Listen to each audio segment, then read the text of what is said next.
Hi everyone, you're welcome to our YouTube channel. Today we'll be looking at some qualifying adjectives and how do we use these adjectives. Adjectives are words that give quality to nouns, noun phrases, or pronouns. Adjectives are words that give qualities, that give qualities that modify nouns or pronouns or noun phrases. When we say beautiful, intelligent, smart, red, brown, old, new, Nigerian, Japanese, sports, and all of that, all of these are adjectives. They are qualifying adjectives. They are adjectives that talk about, these qualifying adjectives could talk about your opinion of something. Say you have intelligent, beautiful, ugly, smart, innovative, and nobody is ugly, actually, I would say. But then we have a particular person that, everybody is generally agreed that this person is ugly. Say when you go on YouTube, for instance, and you search the ugliest person on earth, YouTube is going to bring the ugliest person on earth, and you cannot dispute that, right? But aside that particular person, every other person is beautiful in his own way. And people say beauty lies in the eye of the beholder. I think that is particularly faulty, because your beauty, you should know by yourself that you're beautiful, even if the beauty lies in the eye of the beholder, the eyes of the beholder. It shouldn't be the beholder that should tell you whether you're beautiful or not. I mean, we are talking about qualifying adjectives, but I mean, you wouldn't look at yourself in the mirror and you tell yourself that you're ugly, or you're not smart, or you're not intelligent, or you're not wise or something. You should look at yourself in the mirror and,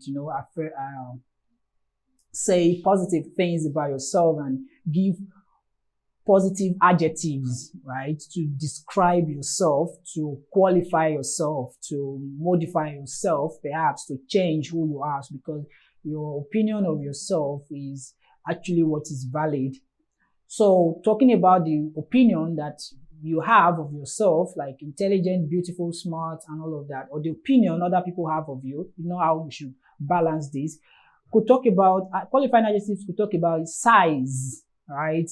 Like, let's say this is large, this is small, this is petite, this is all of that. Could talk about age, even like old, like new, like young, like old-fashioned, and all of that. Could talk about shape, right? Let's say triangular, rectangular, circular, and all of that. Might even talk about color like color like red, blue, green, brown, and all of that.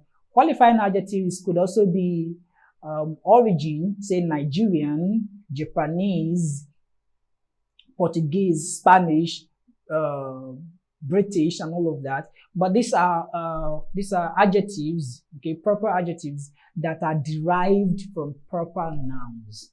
Because of course, Nigerian is derived from the proper noun, Nigeria. Togolese is derived from the proper noun, Togo. French is derived from the proper noun, France. British is derived from the proper noun, Britain. Qualifying adjectives could also be about material, let's say wooden, let's say, wooden material, let's say earthen material, E-A-R-T-H-E-N, earthen, wooden, and all of that we have, clayey even. Qualifying adjectives could also be present participle, like dancing, like ringing, and all of that. We're going to look at some of these qualifying adjectives and how to use them properly. Now, an adjective can qualify a noun in two ways. It can occur directly before the noun it qualifies, Like when you say a beautiful woman, right? Beautiful there is an adjective that occurs before the woman. A lonely journey. Lonely is an adjective that qualifies the types of journey, that describes the types of journey. Remember, adjective qualifies or describes or modifies a noun or a pronoun or a noun phrase even. Now, a beautiful woman there, beautiful is an adjective that comes before the noun, right? A lonely journey, lonely is an adjective that comes before the noun journey. Now, it can be separated by a verb from the noun it qualifies or describes. And this kind of verb, we call that linking verbs. You should try to watch my video on linking verbs and complements. It's going to make a whole lot of sense to you. Linking verbs and complements. The journey is beautiful.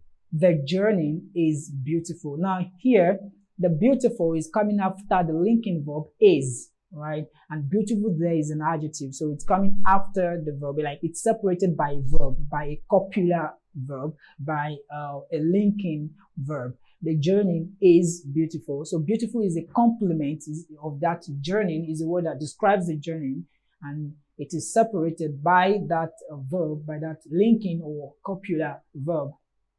Again, you can say the journey feels lonely. The journey feels lonely. In this case, so having feels as the linking verb, right? And you have lonely as the adjective that is separated by this verb. For instance, I can say the poor child feels hungry.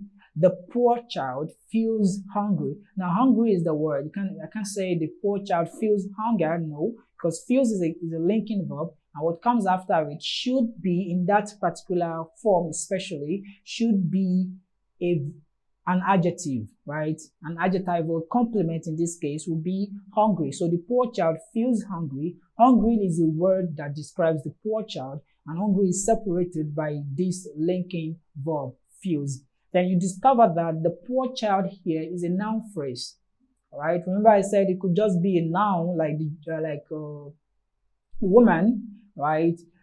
Or a noun phrase like the journey, or a noun phrase like the poor child, or a pronoun like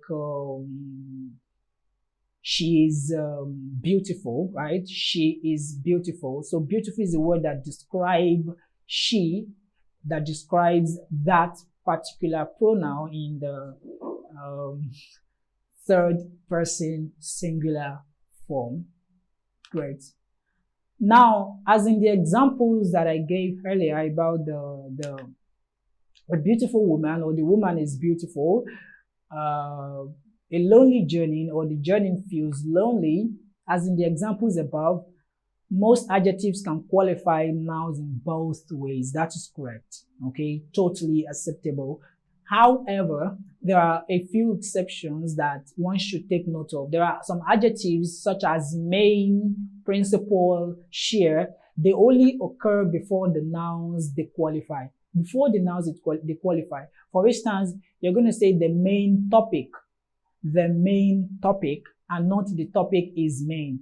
C'est pas possible. Because main as an adjective has to occur before the noun it qualifies, like topic. So the main topic and not the topic is main. The principal lecturer and not the lecturer is principal, right? But then if you're having principled, that is a different ball game. All right, principled, in that case it will be P-L-E-D and not P-A-L that we have, because principal has the same pronunciation as principal. We have principal, main, principal like a set of moral value that you've set to live by.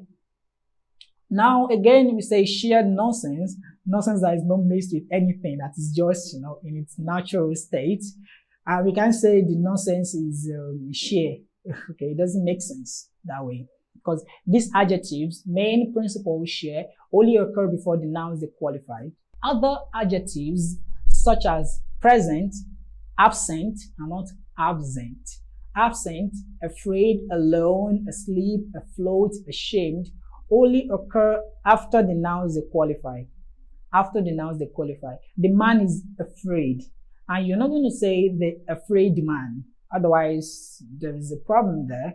The man is afraid and not the afraid man. The woman is asleep and not the asleep woman. We don't have cases like that. These adjectives are used after the noun. They are found after, what's it called? The copular verbs, the linking verbs, or the verbs that separated or that separate the subject from its complement. Because when you have your copular verbs, what the next thing you're going to have will be a complement. The journey feels lonely. The next thing you're having now will be a complement, which is an adjectival complement. The woman is beautiful. We have a linking verb is, and then you have beautiful as the complement there, adjectival complement.